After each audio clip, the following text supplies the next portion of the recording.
Welcome to English Level 1 course for beginners. In this lesson, we will learn how to convert future indefinite tense into passive voice.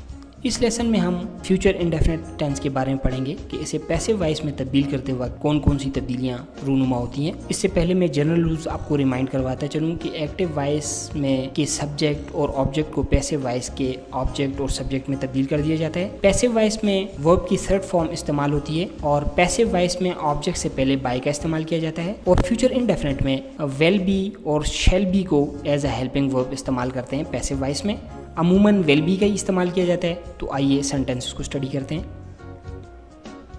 Sentence number 1, she will cook meal, वो खाना पकाएगी। ये future indefinite tense है। She subject, will auxiliary verb, cook verb की first form और meal object है। इसे हम जब पैसिव वॉइस में तब्दील करेंगे तो ऑब्जेक्ट को सब्जेक्ट में तब्दील कर देंगे। मील जो ऑब्जेक्ट था इसे पैसिव वॉइस का सब्जेक्ट बना देंगे मील। इसके बाद विल बी का इस्तेमाल किया जाएगा as a helping verb. Meal will be cooked, verb की थर्ड फॉर्म, कुक की third form past participle form cooked है और मील विल बी कुक्ड और शी को हर में तब्दील कर देंगे और उससे पहले बाय का इस्तेमाल किया जाएगा। Meal will be cooked by her, खाना उसके जरिए बनाया जाएगा।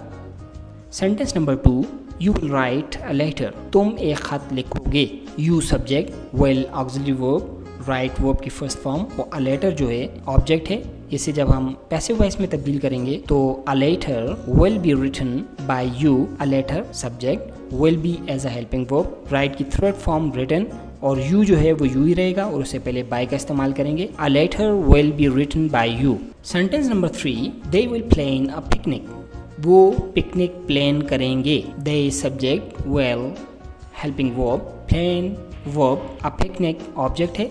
इसे जब हम पैसिव वॉइस में तब्दील करेंगे तो अ पिकनिक को एज अ सब्जेक्ट इस्तेमाल करेंगे। विल बी जो है हेल्पिंग वर्ब के तौर पे इस्तेमाल होगा। अ पिकनिक विल बी, प्लान की third form past participle form planned, a picnic will be planned और दे जो है वो देम में चेंज हो जाएगा और उससे पहले बाय का इस्तेमाल करेंगे। A picnic will be planned by them, picnic उनके जरिए प्लान की जाएगी। Sentence number 4, he will not take tea, वो चाय नहीं पिएगा। ये नेगेटिव सेंटेंस है। वेल नॉट को एज अ हेल्पिंग वर्ब हमने इस्तेमाल किया है। इसे जब हम पैसिव वॉइस में तब्दील करेंगे तो will not be as a helping verb इस्तेमाल होगा। टी जो था ऑब्जेक्ट था, इधर सब्जेक्ट के तौर पे इस्तेमाल होगा। Tea will not be taken, take की third form taken, tea will not be taken और ही को चेंज कर देंगे हिम में। Tea will not be taken by him, चाय उसके ज़रिए नहीं पी जाएगी। Sentence number 5, I will not clean the kitchen, मैं किचन साफ नहीं करूँगा। नेगेटिव सेंटेंस है। इसे हम पैसिव वॉइस में जब तब्दील करेंगे तो द किचन जो ऑब्जेक्ट था एज अ सब्जेक्ट इस्तेमाल होगा पैसिव वॉइस में और will not be helping verb. The kitchen will not B, clean की थर्ड फॉर्म क्लीन्ड और आई चेंज हो जाएगा मी में और उससे पहले बाय का इस्तेमाल किया जाएगा। The kitchen will not be cleaned by me, kitchen मुझसे साफ नहीं किया जाएगा। Sentence 6, will you drive the car, क्या तुम कार चलाओगे। इंट्रोगेटिव सेंटेंस है, सवालिया फिक्र है, आखिर में सवालिया निशान है और हेल्पिंग वर्ब से शुरू हुआ है। तो इसे हम जब पैसिव वॉइस में तब्दील करेंगे तो द कार जो ऑब्जेक्ट था इधर सब्जेक्ट के तौर पे इस्तेमाल होगा, उससे पहले विल का इस्तेमाल किया जाएगा। Will the car be driven, verb की थर्ड फॉर्म, ड्राइव की थर्ड फॉर्म ड्रिवन और यू जो है वो यू ही रहेगा और उससे पहले बाय का इस्तेमाल किया जाएगा। Will the car be driven by you, क्या कार तुमसे चलाई जाएगी, आखिर में साइन ऑफ इंट्रोगेशन।